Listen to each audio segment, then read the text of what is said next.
Good morning guys! Nagbabalik na naman ako dahil nalobat ako kanina. Ngayon, first of all, magluluto na tayo ng lunch.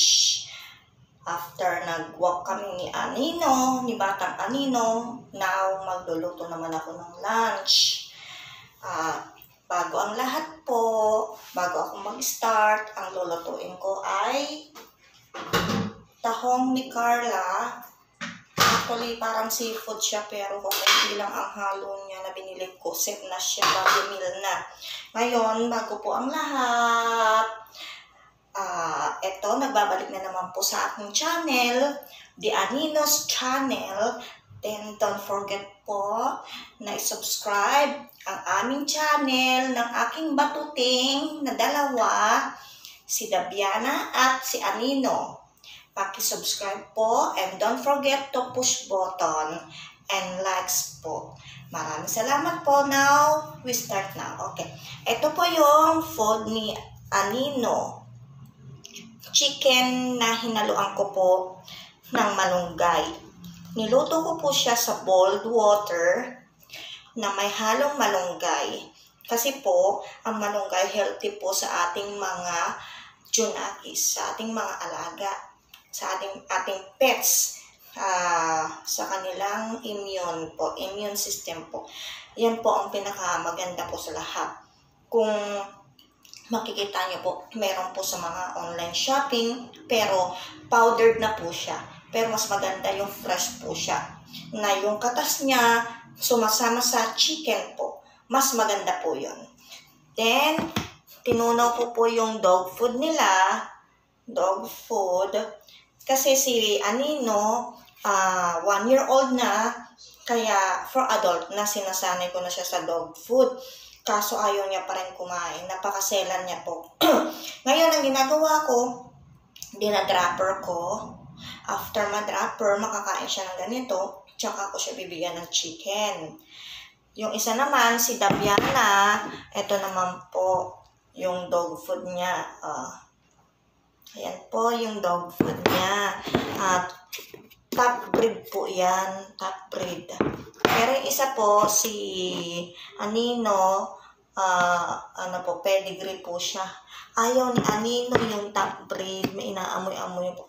Napakaselan nung alaga ko. Mabuti pa yung isa na alaga nung anak ko, si Dabiana. Hindi po siya maselan. Magandang kumain. Ang galing niya pong kumain. Napakasigla. Lahat ng ibigay mo sa kanya, kahit kanin, kahit ulam, basta yung hindi makakasama sa kanya, kakainin niya. Ayan, mag-start na po tayo. Now. Tunawin natin. Minsan po inahaluan ko ng kanin kasi para makakain sila ng kanin. Kaso, ang dami nung